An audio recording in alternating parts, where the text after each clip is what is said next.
You're watching ATV Night on BBC2.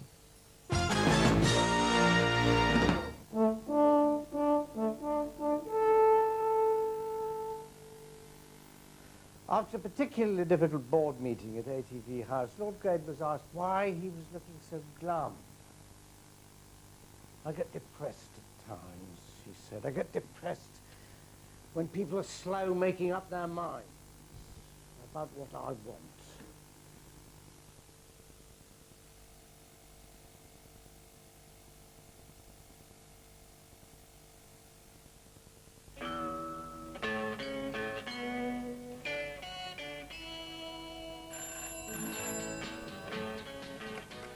Crossroads Motel, may I help you?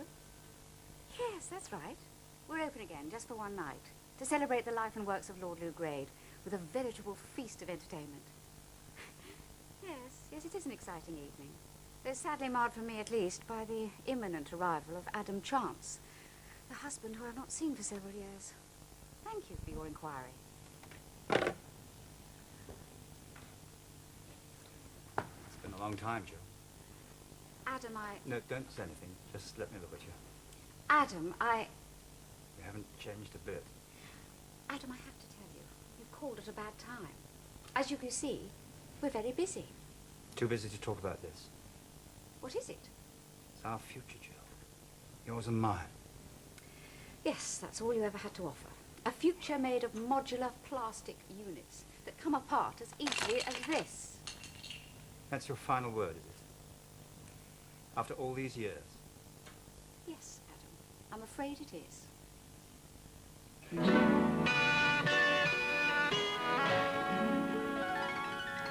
While Adam comes to terms with rejection, we'll spend the next 50 minutes in the company of one of the greatest TV moguls of all time, Lou Grade, the Persuader.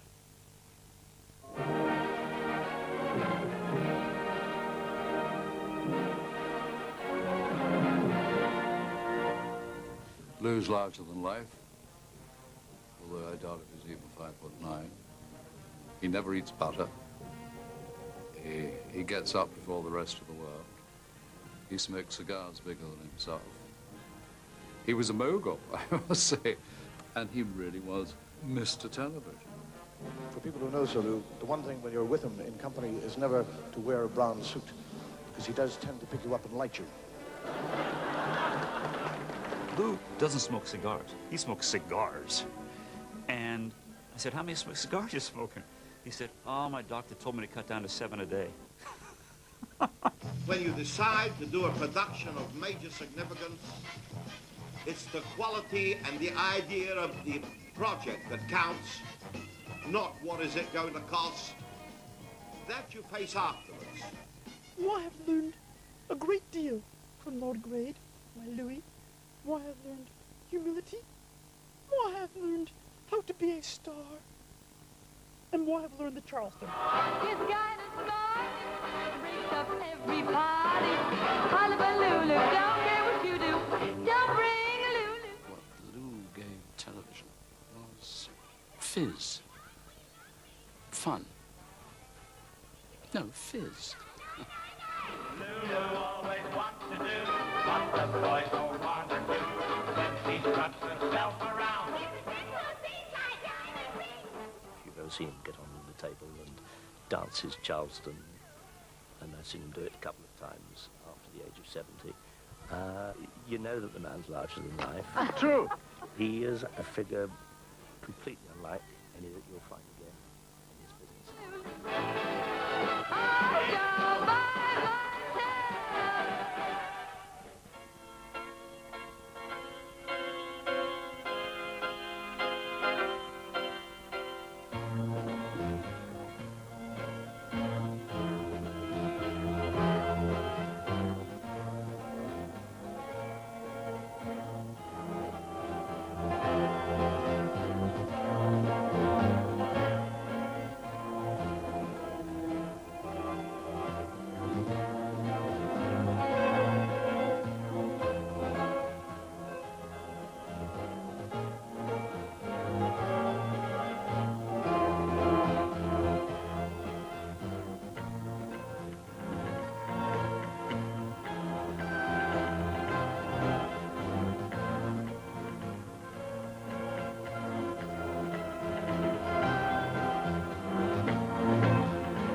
first question I'd like to ask you really is, did you feel you would ever get into television?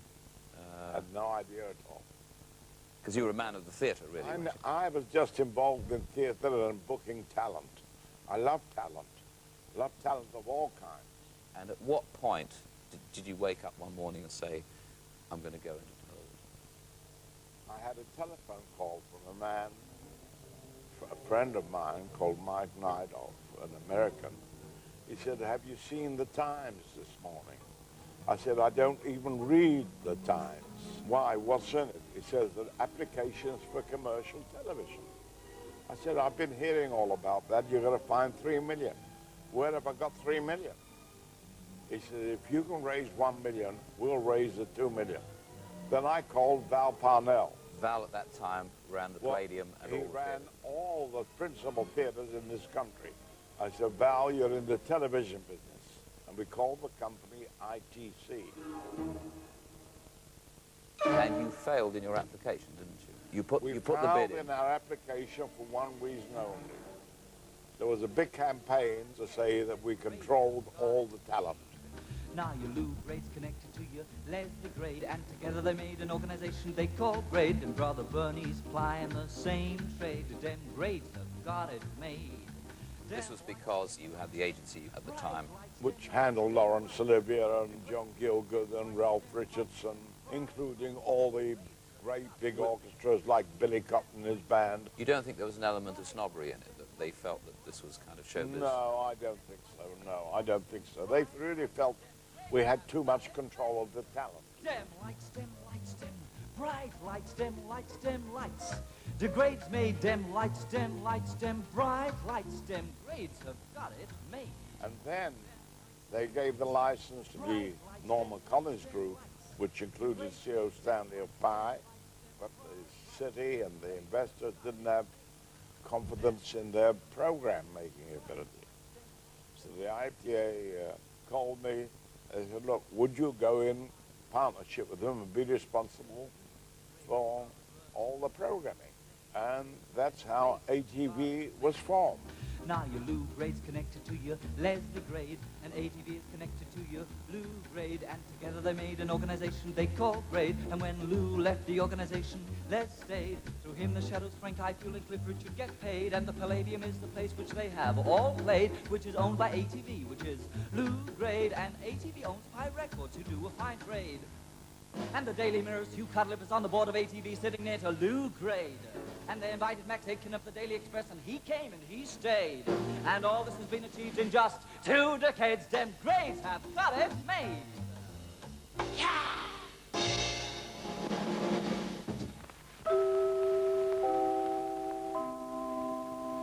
10, 9, 8, 7, 6, 5, 4, 3, 2, 1. With the launch of ITV on September the 22nd, 1955, the BBC's 20-year monopoly of British broadcasting came to an end.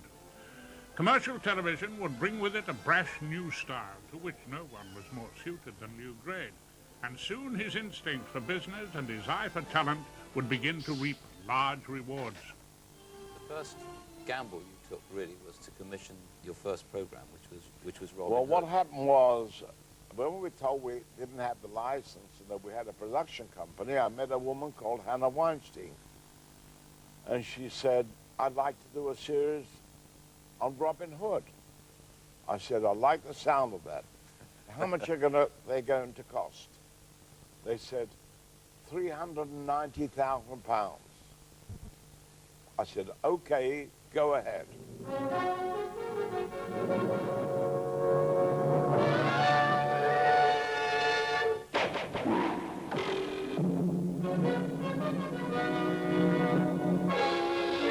Of course, Robin Hood was the biggest success of almost any television series. We went on for several years. Grade's gamble paid off, as Robin Hood went on to become ITV's first popular series and a commercial success abroad. Its winning formula of righted wrongs and daring do struck a chord with post-war audiences and created a new television genre, the ITC swashbuckler. It's a great improvement, I grant you. But you'll never show me a crossbow that'll beat the longbow. No. Ah. A come away with William Tell. Come away to the land he loved so well. What a day when the apple fell for Tell and Switzerland. Lou very quickly came to the forefront as being the enthusiast, the dreamer up of ideas, or the recognizer of ideas that would be commercial. You flatter me, my lord. They were pretty sharply made in a fairly simple way and dedicated to only one thing, and absolutely entertainment. And Lou was good at that. He thought in simple concepts, and he thought in concepts to do with, I suppose he thought about feel-good television before anybody invented the phrase. Nice of you to welcome me back with a feast, Captain. I ought to welcome you back with the back of my hand. Those early days, the buccaneering days, were quite extraordinary. No program ambition seemed unattainable. Budgets were simply unheard of. And it's extraordinary to have to say that, but there was a time when all this was true. And Lou was right in the thick of that.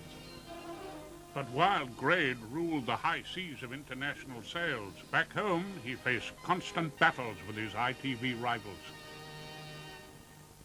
What was it like working in a federal system? You weren't your own master of the network. You were the master of ATV, but it was pretty difficult getting the network into that, because you obviously played a big part in shaping the schedule in those days. It actually took 3 days. That means 3 different people had to meet. Howard Thomas of ABC, John McMillan of Breeder Fusion, Cecil Bernstein of Granada. 3 meetings, 3 mornings, and the schedules were done for 6 months. How did you know the schedule? How did you know what programs to commission? Well, I thought to myself, I know what I'll do, like on Sunday. I'll start off with a half-hour comedy show, and which was I Love Lucy. Then I'll do an hour, Sunday night at the Palladium. Then I'll do an hour drama. And then I'll finish with a film, or an hour action-adventure film. And it worked, because it's varied entertainment. Because when you put a variety bill together, you cannot please the whole audience with the whole program. Therefore, you have to have sufficient elements in it, so at least half of the program appeals to all the audience. And I use the same tactics on television. What do you want if you don't want money? What do you want if you don't want love? Say what you want and I'll give it to God. Wish you wanted my love, baby. Lou was a wheeler dealer, and in my opinion, the best there ever was. And so his daily routine was really to negotiate with the others the best deal he possibly could, getting as many programs in return for the programs that he provided them with. Gentlemen, may we resume? He enjoyed a good old-fashioned row. And one of those, I remember, was taking place among all the network managing directors at ITV's headquarters. And there were at least half a dozen voices raised in furious altercation. And suddenly, over the din, we heard the banging of a gavel, and Lou's voice appealing to the referee, as it were, "Mr. Chairman, Mr. Chairman." And everybody stopped. And Cecil Bernstein turned to Lou and said, "But Lou, you're the chairman." You must have had differences. Were the differences about money or about programs? Well, the biggest argument I had with Howard Thomas was about how much he would pay for Sunday night at the Palladium. I wanted £6,850, and he only wanted to pay me $6,800. Out of our 4-hour meeting, 2 hours was spent arguing about that £50. Eventually, I got the $6,850 because I knew he couldn't do without Sunday night at the Palladium.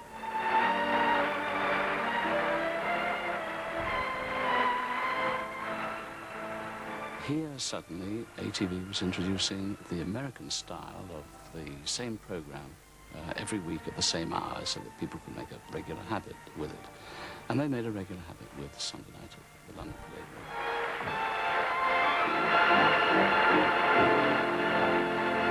Good evening, ladies and gentlemen. Welcome to Sunday night at the London Palladium. They knew what the audience, what would pull an audience into their theatres. And they reckoned that what would pull an audience into their theatres would make an audience sit down and watch a television set.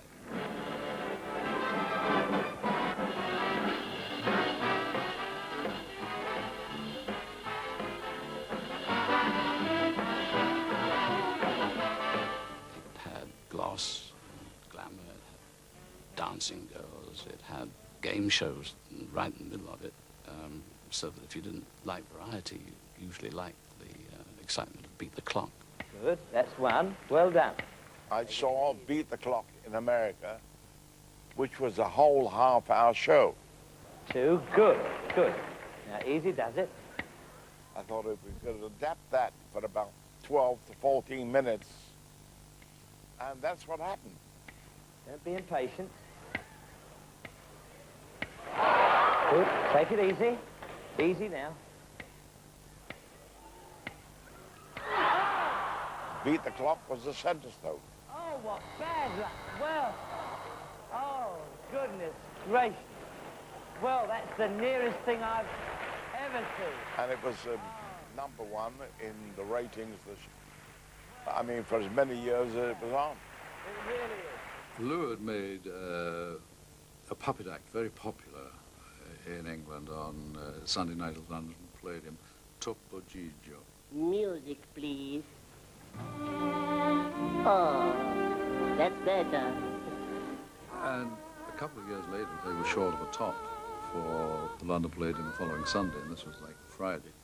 And Alec Fine rushed into Lou and said, problem solved is I got Tito Gobbi, who's a famous tenor. He said, I got Tito Gobbi. And Lou says, no, not that bloody Mars act again. Your reputation obviously was founded on popular successes, and yet you did make inroads into culture, didn't you? For example, the Golden Hour. Perhaps you should tell people what the Golden Hour was. Well, I was traveling on a plane with my wife for a couple of days to Switzerland when I read in the paper that Maria Callas and Tito Gobbi were going to appear in Tosca at Covent Garden. I said to my wife, you know what? I'd like to do a program which I would like to call the Golden Hour and try to get Maria Callas and Tito Gobbi to do an excerpt from Tosca.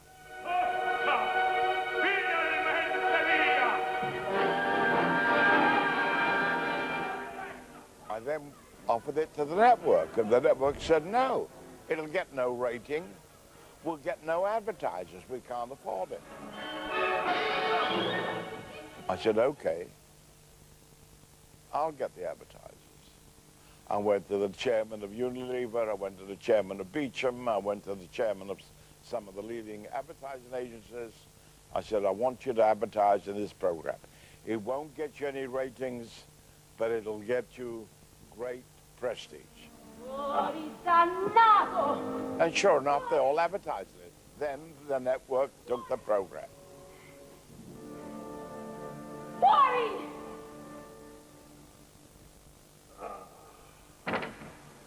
In fact, it got excellent ratings.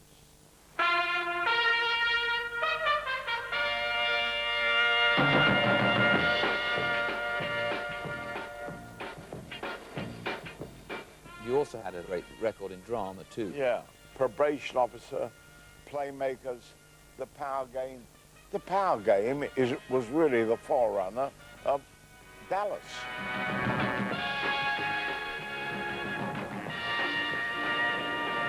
This isn't a holiday excursion. I need Dowling and Henderson here to analyze this stuff. How was Keith? Fat and pompous. Are we buying or selling, and if so, what? Neither. It was a very rich period for ITV. And Emergency War 10 was a success. Emergency War 10 was the forerunner of Dr. Kildare, Marcus Welby in America, all those shows. Well, young woman, Bit of a mystery, aren't you? Yes, I'm sorry. Perhaps I should have started on antibiotics. But as you know, I'm not one for shooting in the drugs until I know what's going on inside. So what are you going to do? Oh, dear. I think a lumbar puncture is a jolly good idea. You think it might be meningitis, then? Well, there's a possibility. You are showing signs of meningeal irritation, aren't you? Don't worry, we can cure it. The company was a song and dance company with drama of what you would call now a real populist nature. Emergency Ward 10s and Crossroads. Now, this focal point you're looking for. Well, couldn't it be something like, well, a figure, you know, representing the spirit of the Midlands? You know, a sort of spirit embodying all the, you know, the ideal spirit of a Midlander. A figure, yeah. So we look at the idea of an ideal Midlander. It would have to have a driving force. Good humour. Yeah. Yes, the sort of cheekiness of the Midlands and a down-to-earth quality. It could work, Meg. It could. What or who do I use for a model? Well, I'll have to go on looking out, kid. You, Meg. You, right under my very nose. Come on. Okay, I'll buy that. You can reset the... Every aspect of ATV was Lou. I mean, he was there from 7 o'clock in the morning until God knows how late at night, so he didn't miss anything. He'd always be wandering through the corridors. He'd wander into the studios. He'd open the door. He'd put his head round the door. He'd talk. He'd kibitz. He conveyed and imparted to it his own ebullience. Music. That's the beat of the tom-tom. When the jungle shadows fall.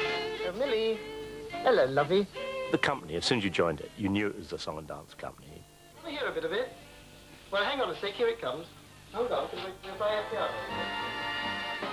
to. Every time you walked into the editing room, you had to fight your way past Jack Parnell and his musicians going to the band room. It was a show business company, unlike any I've worked in since. We needed big studios and big studio complexes in order to develop. So they bought Elstree, and then we went in and we made it in television.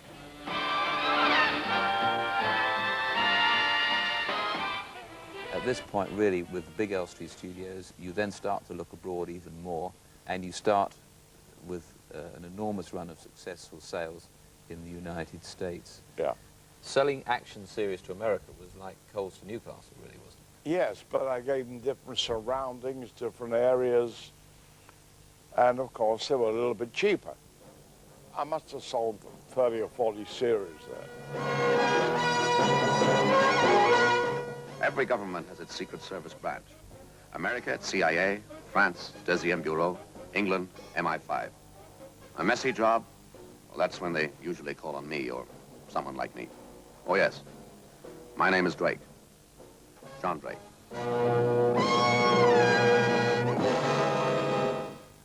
Lord Grade. He was Lou Grade at that time, and I had been doing a number of TV plays, a whole string of them, in the days when they were live. In other words, when it said in the studio, Vision On, and at the time they were looking for someone to be in a new series that they were preparing called Danger Man. And he asked for me to come along, chat about it, invited me to do it. £10,000, a considerable sum. The market is up on yesterday. I take it you are going to work for me. I must say I'm impressed by the way you go about things. Why are you such a good salesman? It's not that I'm a good salesman. It's a product.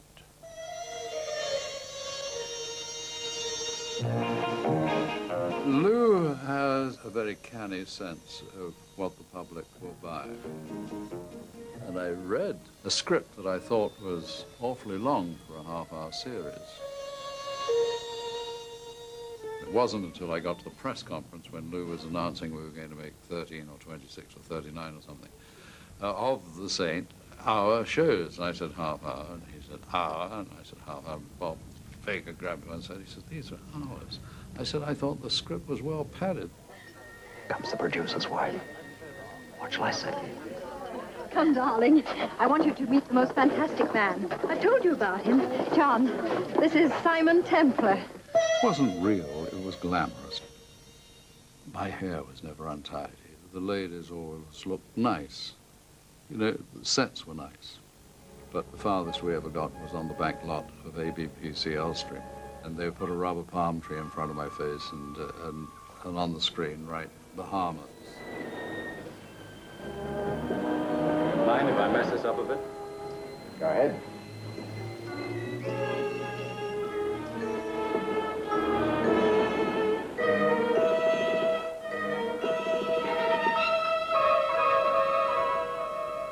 I was right. Lou could have sold, he is the traditional man of whom you could say he could sell fridges to Eskimos.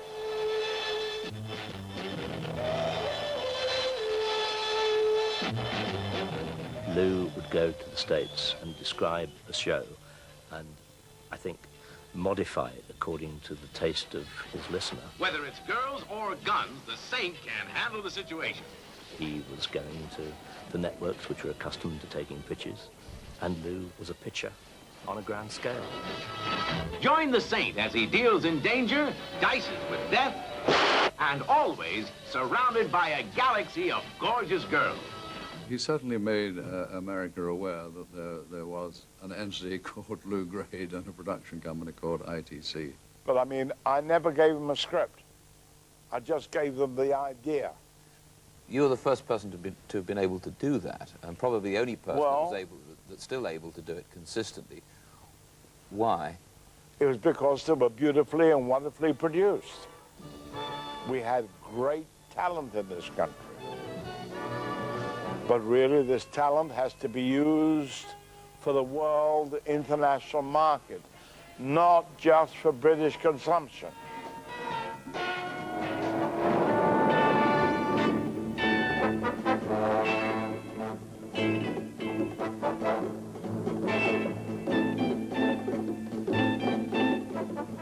I went to see Lou Grade and said, I do happen to have a little idea.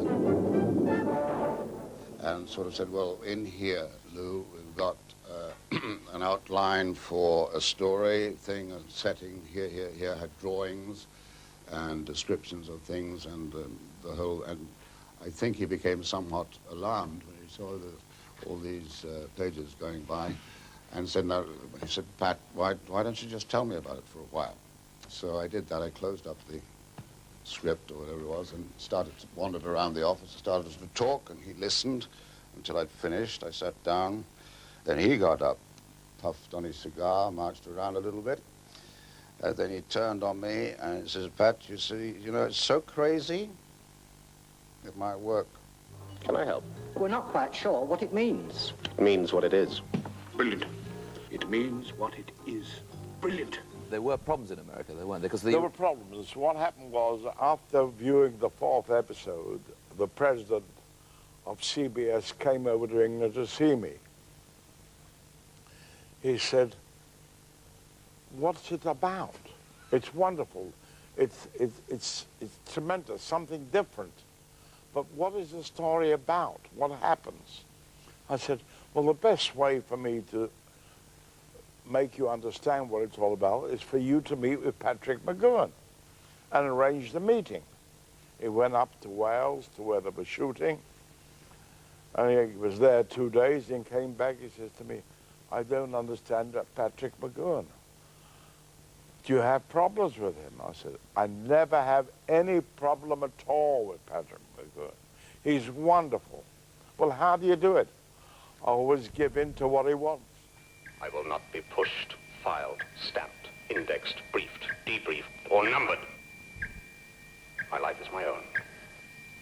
That's how it happened, and I have to say about Lou Grade, rightfully Sir Lou Grade, rightfully thereafter Lord Grade, is that from the very moment that he said go, and shook my hand. We never had a contract. He never interfered in anything that I did, never bothered me. It was marvelous. I can't conceive of anybody else in the world, then or now, giving me that amount of freedom with a subject which in many respects, I suppose you might say, was outrageous.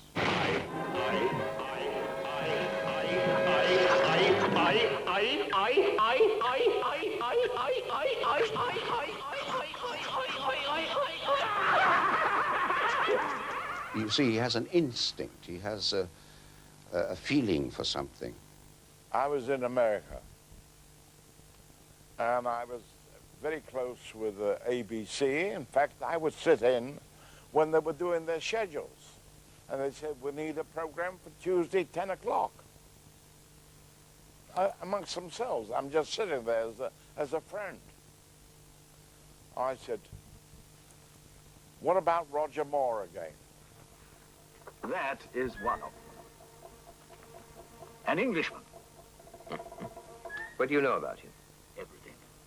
They said, well, no, Roger Moore, you know, he's been 165 episodes of The Saint.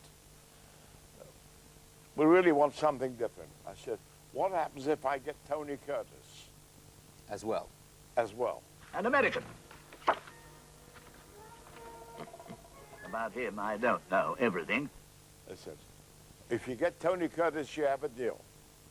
I spoke to the agent. I want Tony Curtis to do a series called The Persuaders together with Roger Moore. He'll never do television. I went to California. Tony Curtis, at the ring of the doorbell, I opened the door. He says, what do I call you? I was then salute grade. I says, call me what you like as long as you do the television series. I kept him there 1 hour. He said, okay, I'll do it. I then knew I had to face Roger Moore. Will he fall for it? If we're clever enough. He said, right, so we're going to do The Persuaders. I said, Lou, but I don't want to do it. I said, I didn't want to do any more television. He said, well, I've sold it. I said, you've sold it? He said, yes. I said, but is that sort of illegal, selling something that somebody doesn't want to do? He said, well, you know, the country needs some money. Think of the Queen. First of all, I gave him a cigar. He liked to smoke cigars. And I went to the drawer, and I'd written out a check. I said, this is to start with. He looked at that check and said, when do I start? Take two relatively harmless compounds, say nitro and glycerin. Mix them both together and you have a very potent combination.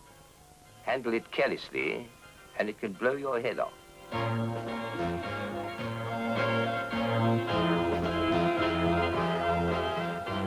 I was an agent at the time. We were agents for Roger.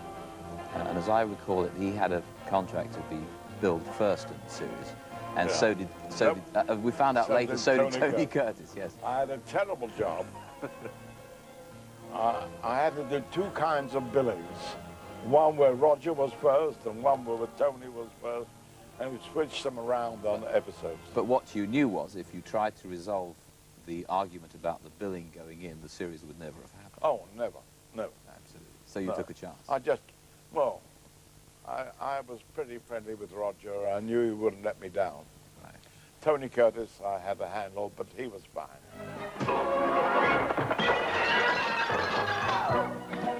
Hi. Well, that'll teach you to never trust a friend. Looking back on it, it was an incredibly simple time. You got on with it, made the programs. They were made well or badly, and you moved on to the next. And the fact that you could relate to the person who, even if he didn't own the company, behaved as if he did, made for very short lines of communication. And made for some pretty eccentric decisions from time to time, but that's part of the charm. We are going to produce a series of 6 1-hours. The title is self-explanatory, The Life of Jesus.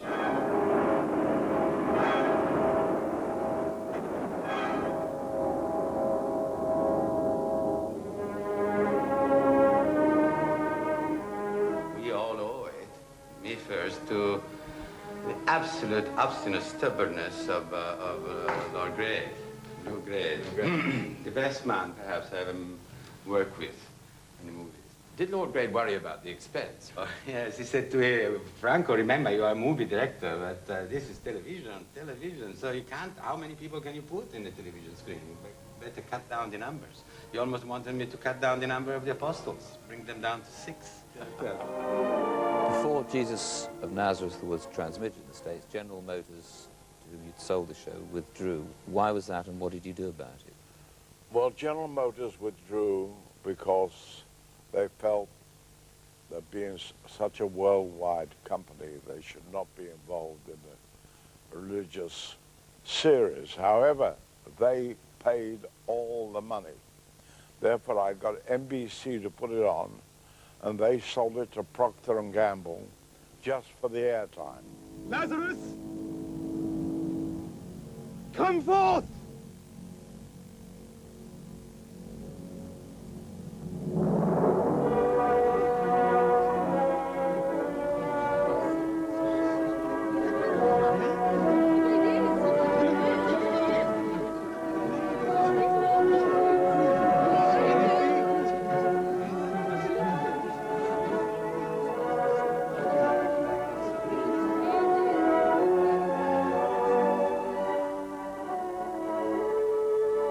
He that believes in me,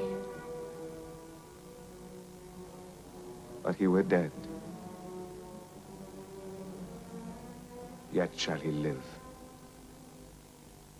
NBC asked me to come to America to negotiate for additional runs. And I said, fine, I'll meet you Monday at 10 o'clock. On Thursday, I had a phone call to say Procter & Gamble want to buy the rights to Jesus of Nazareth. Can you make it on Friday? I said, okay. They said, we love it, it's wonderful, phenomenal, we want to buy it. How much do you want? I said, well, coming over on the plane, I had a vision. I saw a figure 25. Now, I knew it couldn't be $25. I knew it couldn't be 25,000. I therefore assume it means 25 million.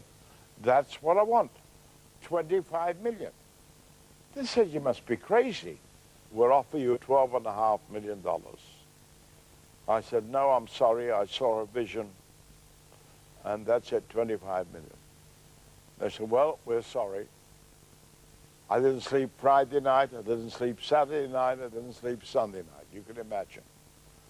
I then went to see NBC at 10 o'clock,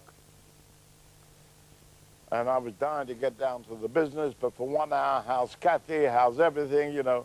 Eventually, we got down to the business. We want to buy Jesus of Nazareth. How much you want? 25 million. You're crazy. We only want 5, bro. Anyway, we finished up at about 12 o'clock with them offering me 15.5. I said, well, I have to leave you now because I have to go to CBS. I go to CBS and I have lunch. I'm trying to sell them Sophia Loren and Omar Sharif in a miniseries based on Moulin Rouge and all sorts of things. And I feel they're not taking any notice of me. And I thought to myself, what have I done? Have I done something to upset them? Anyway, it was 2:30, and I said, I have to go now because I have to pack. I'm leaving tonight for London. They said, what about Jesus of Nazareth?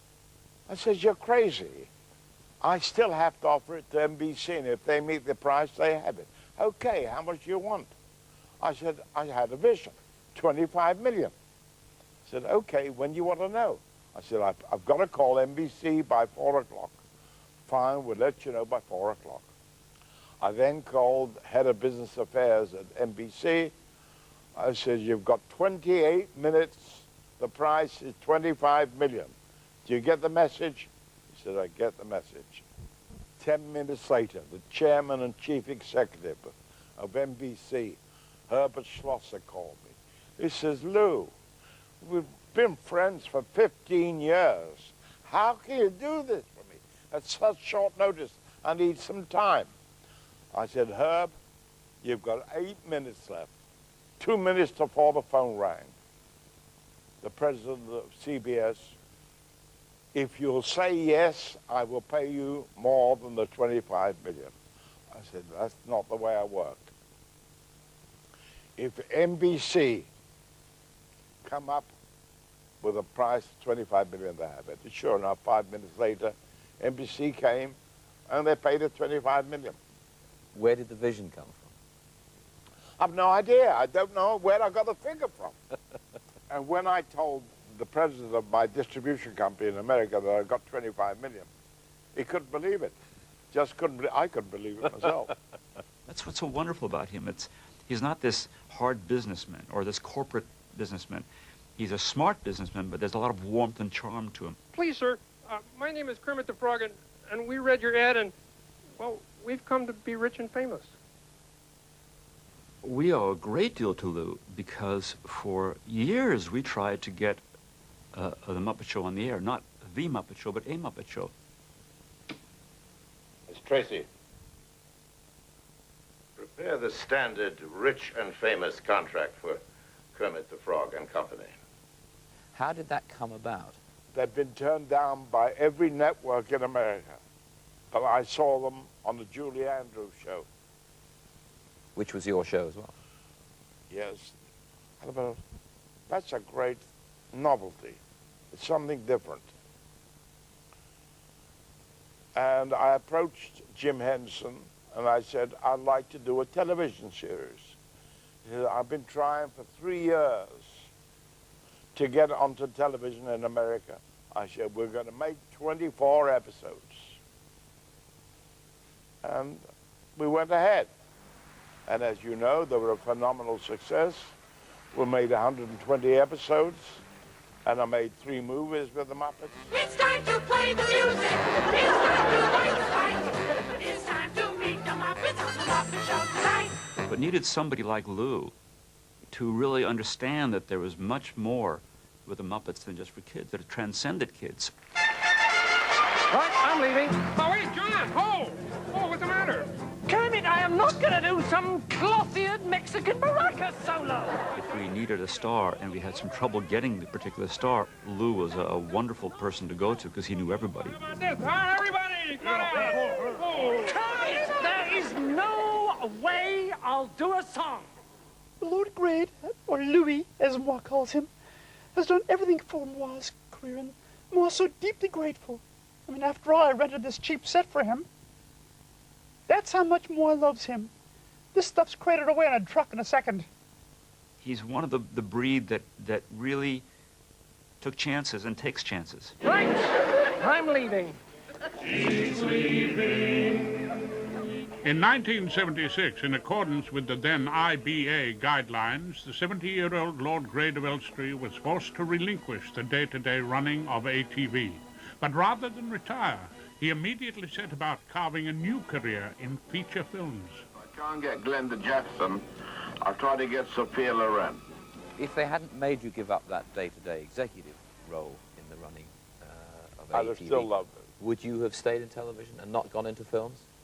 I'd have probably still stayed in television, but also moved to film, because I'd done everything possible in television of the highest caliber. There was no way that I could do anything to go higher. I felt with movies and theatrical films, you had a chance of achieving something different. Mitchum is still Marlowe, and murder is still murder.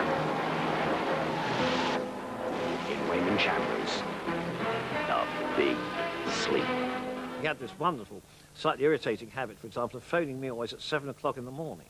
I was often casting the films till 1 o'clock in the morning to America, and I had to take all my files to my bedside table, and the phone would go at 7. I'd knock the files over, and Lou would say, "Why are we paying Joan Collins a living allowance? She's English." Why?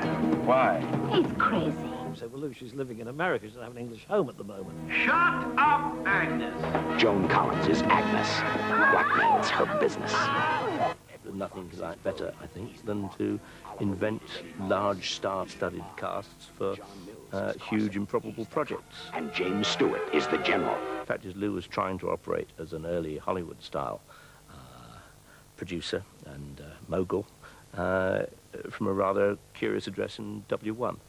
He was pre-selling his films, and if you pre-sell a film, you need stars, you need a package to be able to pre-sell in order to raise the money, and he was raising very large sums of money. Among Grade's biggest hits were The Muppets, fresh from their award-winning TV series, and On Golden Pond, which won several Oscars. But it was the costly and ill-fated Raise the Titanic, which was to enter movie folklore. Everybody doesn't believe that we'll raise the Titanic. You can't see very well from there, but some of you will get an idea. Here's us bringing up the Titanic. You see it? Then you see it coming up more. Right? And now here it is. It's up. The Titanic. It's there. I think it's 35 million well spent. I hope.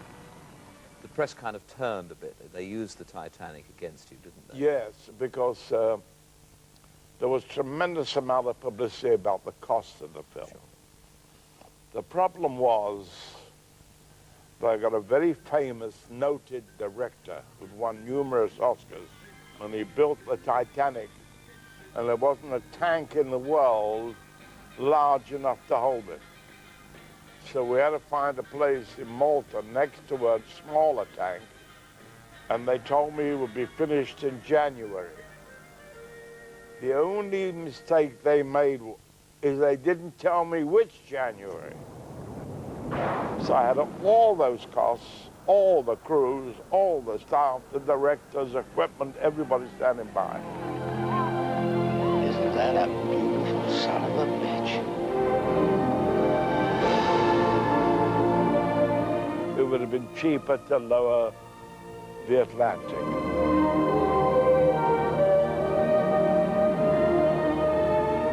What was tragic wasn't the fact that the Titanic sinking him as it did, it was the timing. You know, that I think if it had happened a year later, he could have survived it, coming off the back of On Golden Pond and one or two other things that had done really quite well.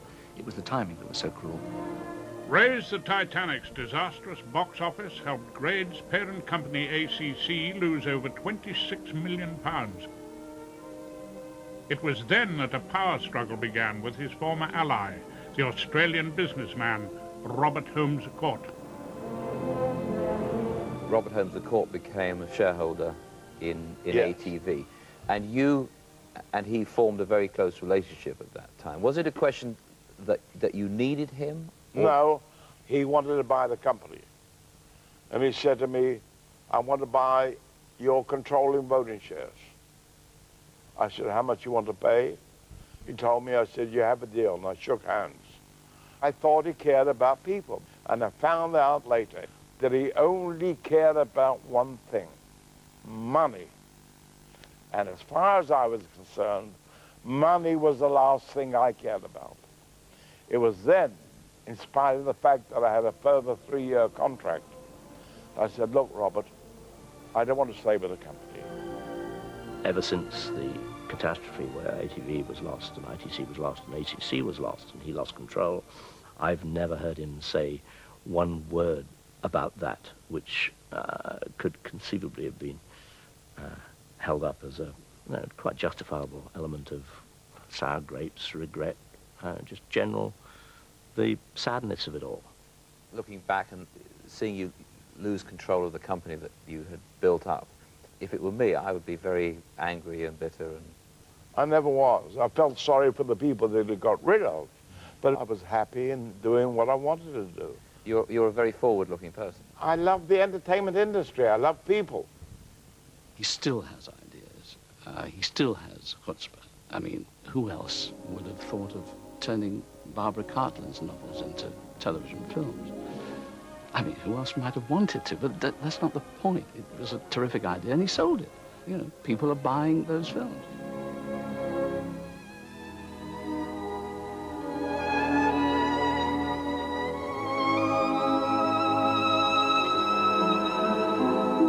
You should not wait for me.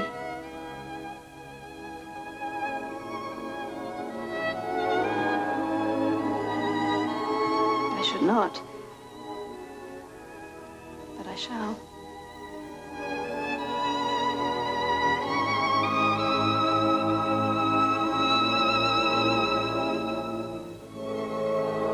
You must go. Soldiers will be here at any time. How can I go now that I have found my only happiness? People want to see escapism. Why don't we seem able to do it now? Mystery to me. You've always said that you'd retire in the year 2000. Are you going to keep your yeah, word well, on that? no. You know, I'm beginning to think that, you know, it's a little bit soon. I think at the year 2000, I will have to consider retiring. Thank you very much indeed. And I want to thank the BBC for allowing me to smoke my Monte Cristo. Thank you. Thank you for bringing me the giant TV, but Maverick and Cheyenne are not for me. There's only one guy that I want to see. Thanks a lot, but no, no, no, no, thanks.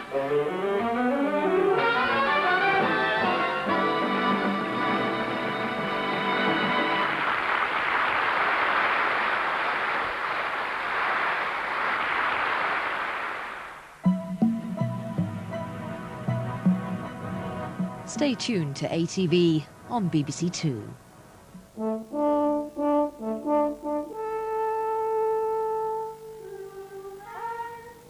A little girl once asked Lord Grade, "What does 2 and 2 make, Sir Lou?" He pondered this mathematical problem for a moment before replying, "Are you buying or selling?"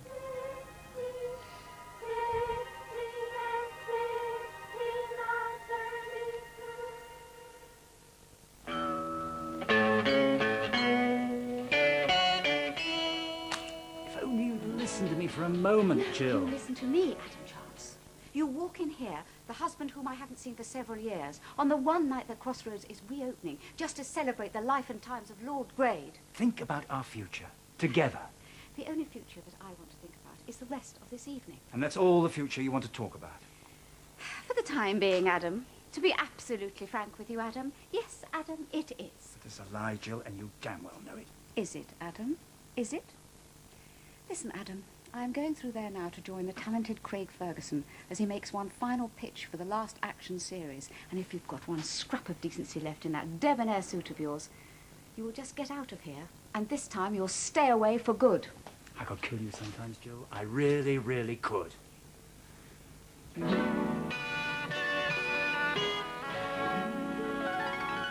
While Shuey contemplates Adam's murderous intentions towards myself, I shall be accompanying the talented Craig Ferguson as he makes one final pitch for the last action series.